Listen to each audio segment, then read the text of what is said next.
उठोनी या प्रातकाळी तुळस वंदावी माऊली, तुळस संतांची सावली.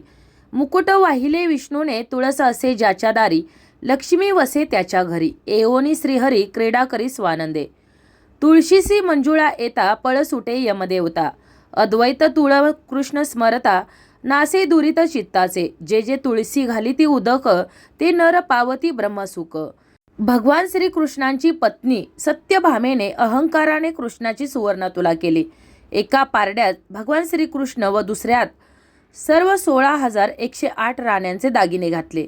शेवटी द्वारकेतील सर्व घरातील दागिने घातले, परंतु तुला काही होईना. शेवटी रुक्मिणी मातेने मोठ्या भक्तीने कृष्णाचे चरणवंदन करून एक तुळशीचे पान टाकताच पारडे बरोबर झाले. तर अशा या अत्यंत पवित्र मानल्या जाणाऱ्या तुळशीचे महात्म्य, पावित्र्य आणि आपण काही उपाय या व्हिडिओमध्ये जाणून घेणार आहोत. तर व्हिडिओ शेवटपर्यंत पहा. त्याचबरोबर चॅनलवर जे नवीन आहेत त्यांनी चॅनलला सबस्क्राईब करा, जेणेकरून आपले असेच येणारे नवनवीन माहितीमय आणि भक्तिमय व्हिडिओ तुमच्यापर्यंत पोहोचत राहतील. तसेच व्हिडिओ पाहत असताना व्हिडिओला लाईक करायला विसरू नका. तर सर्वप्रथम आपण तुळशीचे महत्त्व जाणून घेऊया. तुलसीविन ज्याचे घर, ते तव जाणावे अघोर. तेथे वसती यम किंकर, आज्ञा आहे म्हणून. तुलसी वृंदावन ज्याचे घरी, त्यासी प्रसन्न श्रीहरी. तुलसी वृंदावना जे करीती प्रदक्षिणा, जन्म मरण नाही त्यांना नामा म्हणे. याचा अर्थ असा होतो की ज्यांच्या घरामध्ये तुळस नाही तर ते घर अघोर मानलं जातं, भयंकरच म्हणायला हवं. तिथं यमदूत वास्तव्य करत असतात, ते ईश्वराची आज्ञा म्हणून. परंतु ज्यांच्या घरी तुळशी वृंदावन आहे त्यांच्यावर श्रीहरी नेहमी प्रसन्न असतात. जे तुळशी वृंदावनाला प्रदक्षिणा घालतात त्यांचे जन्म मरण चुकलेच असं समजावं. नामदेवाचा हा अभंग नीट वाचला तर त्यातील खरा अर्थ धार्मिकतेपेक्षा वैज्ञानिकच अधिक आहे हे आपल्या लक्षात येतं. ज्याच्या घरी तुळस नाही तिथे श्रीहरी नाही तर यमदूत वास्तव्याला येणार आहेत हे त्यांचं सांगणं. तुळशीला माता लक्ष्मीचं स्वरूप मानलं जातं. ज्या ठिकाणी तुळशीची दररोज सकाळ संध्याकाळ पूजा होते तर तिथं माता लक्ष्मीचा नेहमी वास असतो. माता लक्ष्मीच्या कृपेने त्या घराची भरभराट होते, घरावर कोणतंही विघ्न संकट येत नाही. आज आपण असेच काही उपाय जाणून घेऊया. आपल्या अंगणातील जर तुळस वाळून गेली असेल किंवा कोरडी पडली असेल तर आपल्याला प्रश्न पडतो की आता या तुळशीचं करावं काय. अशी सुकलेली वाळलेली तुळस आपल्या अंगणामध्ये किंवा दारामध्ये ठेवू नये असं म्हटलं जातं. ही तुळस काढून त्या ठिकाणी आपण लगेचच नवीन तुळस आणून लावायची आहे. त्याचबरोबर वाळलेली जी तुळस आहे तर ती फेकू न देता आपल्याला त्याचे काही उपाय करायचे आहेत. आता या सुकलेल्या तुळशीच्या ज्या काड्या आहेत तर त्या आपल्याला काढून घ्यायच्या आहेत आणि या काड्या आपल्याला स्वच्छ पाण्याने अगोदर धुवून घ्यायच्या आहेत. तुळशीची जी पानं आहेत तर ती देखील आपल्याला काढून घ्यायची आहेत आणि ती देखील धुवून घ्यायची आहेत. आणि त्यानंतर आपल्याला उन्हामध्ये हे सर्व काही सुकवून घ्यायचं आहे. आणि त्यानंतर या तुळशीच्या ज्या काड्या आहेत किंवा तुळशीची जी मुळं आहेत तर त्या आपण मिक्सरमध्ये किंवा तुम्ही इतर कशानेही बारीक करून घ्यायची आहे. या काड्यांची आपल्याला अगदी बारीक पावडर करून घ्यायची आहे आणि मग तुम्ही ती गाळणीनं किंवा सुती त्याला कापडाने कशानेही तुम्ही ती गाळून घ्यायची आहे. आणि ही जी पावडर केलेली आहे तर ती तुम्हाला तुमच्या देवघरामध्ये ठेवायची आहे. ज्या त्या वेळेला तुम्ही भगवान श्री हरी विष्णूंची किंवा बाळकृष्णाची ज्या वेळेला पूजा करत असाल तर त्या पूजेसाठी जे आपण चंदन वापरतो तर त्या चंदनामध्ये या तुळशीच्या काड्यापासून बनवलेली जी आपण पावडर आहे तर ती मिसळून ठेवायची आहे. आणि दररोज सकाळ संध्याकाळ भगवान श्री हरी विष्णूंना आणि बाळकृष्णाला या चंदनाचा म्हणजेच या तुळशीच्या काड्यापासून बनवलेल्या पावडरीचा आपल्याला टिळा लावायचा आहे. भगवान श्री हरी विष्णूंना तुळस अत्यंत प्रिय आहे, कारण तुळस ही म्हणजेच माता लक्ष्मी ही भगवान श्री हरी विष्णूची पत्नी आहे. आणि भगवान श्री हरी विष्णूंना नैवेद्य अर्पण करत असताना तुळशीच्या पानाशिवाय तो नैवेद्य पूर्ण होत नाही, इतकं या तुळशीच्या पानाचं किंवा या तुळशीच्या काड्यांचं महत्त्व आहे. आणि म्हणूनच आपण या तुळशीच्या काड्यांची पावडर या चंदनाच्या पावडरमध्ये मिसळून भगवान श्री हरी विष्णूंना लावल्यानं, बाळकृष्णाला लावल्यानं भगवंत आपल्यावर प्रसन्न होतात आणि आपण केलेल्या पूजेचा ते स्वीकार करतात. त्याचबरोबर दररोज आपण देवघरातील देवी देवतांची पूजा करताना आपल्या कुटुंबातील सर्व सदस्यांच्या कपाळी देखील ही पावडर अवश्य लावायची आहे.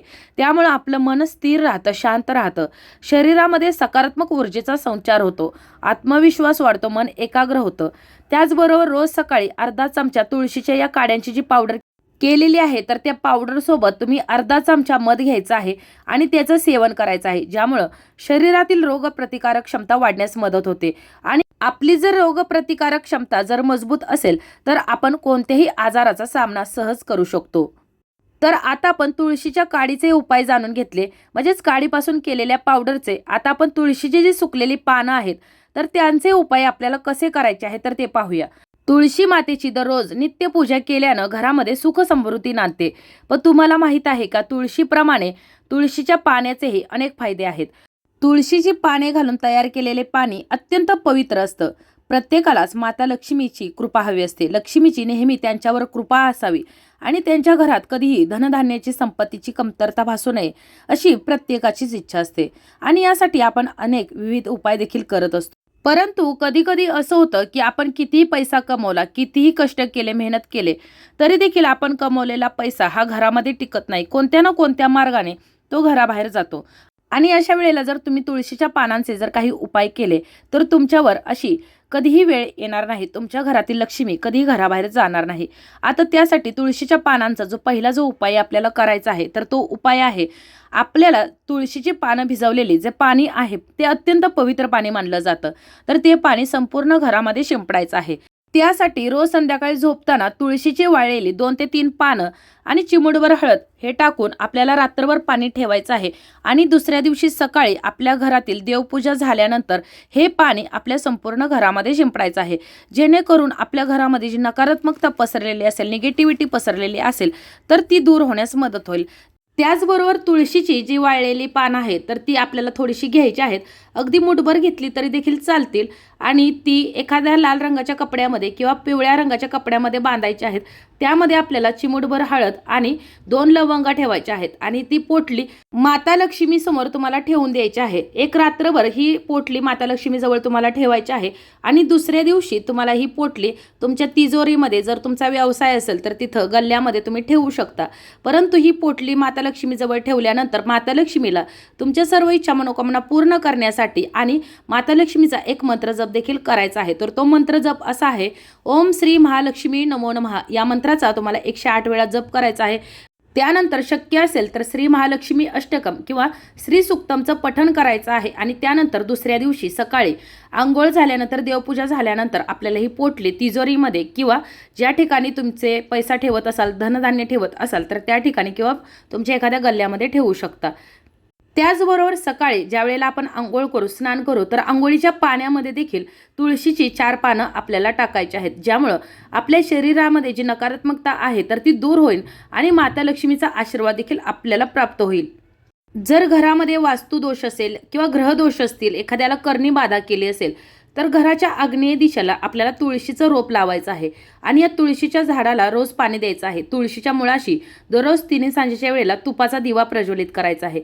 जर एखाद्या मुलीचं जर विवाह जर ठरत नसेल तर मुलीने नियमितपणे या तुळशीला पाणी अर्पण करायचं आहे आणि पाणी अर्पण केल्यानंतर जी काही मनामध्ये इच्छा असेल तर ती बोलून दाखवायची आहे. त्याचबरोबर व्यवसायामध्ये जर सतत नुकसान होत असेल, अडचणी येत असतील तर दर शुक्रवारी तुळशीला कच्चं दूध अर्पण करायचं आहे आणि मिठाईचं नैवेद्य अर्पण करायचं आहे. त्याचबरोबर तुमच्या मुलांच्या शिक्षणामध्ये जर काही अडचणी येत असतील, विघ्न येत असतील किंवा मुलं जर सतत किरकिर करत असतील, मुलांच्या संबंधित कोणतीही कितीही मोठी अडचण असेल तर मुलांच्या सकाळी अंघोळीच्या पाण्यामध्ये तुम्हाला ही तुळशीची पानं दररोज टाकायची आहेत. जेणेकरून तुमच्या मुलांवरील जी काही विघ्न आहेत तर ती दूर होण्यास मदत होईल. शक्य असेल तर घरातील कुटुंबातील सर्वांच्याच अंघोळीच्या पाण्यामध्ये ही तुळशीची पानं टाकायची आहेत. त्याचबरोबर आपल्या घरातील जो कमवता जो व्यक्ती आहे तर त्याच्या पर्समध्ये, पॉकेटमध्ये देखील ही तुम्ही तुळशीची पानं ठेवू शकता. त्याचबरोबर तुळशीच्या काड्यांची जी पावडर आपण तयार केलेली आहे तर त्याचे देखील तुम्ही अशाच प्रकारे उपाय करू शकता.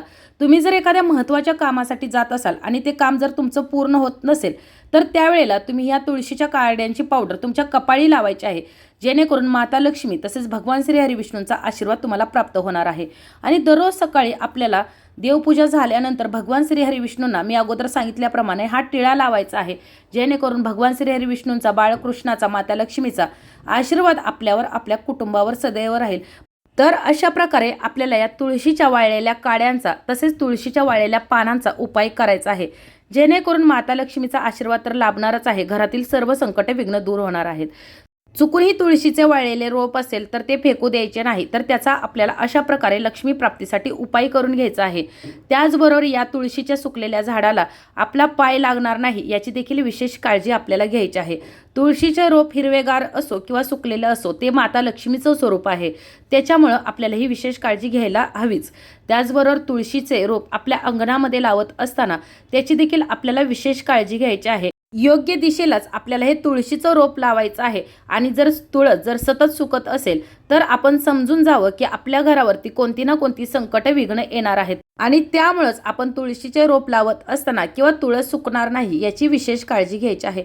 अशा प्रकारे तुम्ही जर या तुळशीच्या वाळलेल्या पानांचे किंवा काडीचे जर उपाय केले तर भगवान श्रीहरी विष्णू माता लक्ष्मीचा तुमच्यावर सदैव आशीर्वाद राहणार आहे. आता हे जे मी तुम्हाला उपाय सांगितलेले आहेत तर हे उपाय करत असताना शक्यतो मंगळवारी किंवा शुक्रवारी करायचे आहेत. त्याचबरोबर अजून एक महत्त्वाची गोष्ट आपल्याला लक्षात ठेवायची आहे, ती म्हणजे एकादशी तिथीला चुकूनही तुळशीला स्पर्श करायचा नाही किंवा जल अर्पण करायचं नाही. एकादशी तिथीला तुळशी भगवान श्रीहरी विष्णूंसाठी निर्जला व्रत करत असते, तिचा त्या दिवशी उपवास असतो. त्यामुळे या दिवशी आपण तुळशीचे पानं तोडणं, तुळशीला जल अर्पण करणं किंवा स्पर्श करणं टाळायचं आहे. या दिवशी आपल्या तुळशीला जल अर्पण करायचं नाही, परंतु तुळशीची जी माती आहे तर त्यामध्ये आपण या दिवशी उसाचा रस अर्पण करायचं आहे. त्याचबरोबर तुळशीची जी माती आहे तर त्यामध्ये आपल्याला थोडंसं पाणी घेऊन त्यामध्ये चिमूटभर हळद घालून हे पाणी तुम्ही तुळशीच्या मातीमध्ये अर्पण करू शकता. ज्याप्रमाणे तुळशी पवित्र आहे त्याचप्रमाणे तुळशीची माती देखील तितकीच पवित्र असते. त्यामुळे तुम्हाला या दिवशी अशा प्रकारे ही सेवा करायची आहे. एकादशीला तुळशी मातेची विशेष सेवा, विशेष पूजा करायची आहे, जेणेकरून भगवान श्रीहरी विष्णू माता लक्ष्मीचा कृपाशीर्वाद आपल्याला प्राप्त होईल. तर अशा प्रकारे आपल्याची ही माहिती, आजचा हा व्हिडिओ इथंच थांबवते. ही माहिती, हा व्हिडिओ तुम्हाला कसा वाटला कमेंट करून जरूर कळवा. माहिती आवडली असेल तर व्हिडिओला लाईक करा, चॅनलला सबस्क्राईब करा आणि हा व्हिडिओ जास्तीत जास्त शेअर करा. जर काही समस्या अडचणी असतील तर कमेंटमध्ये विचारू शकता. धन्यवाद.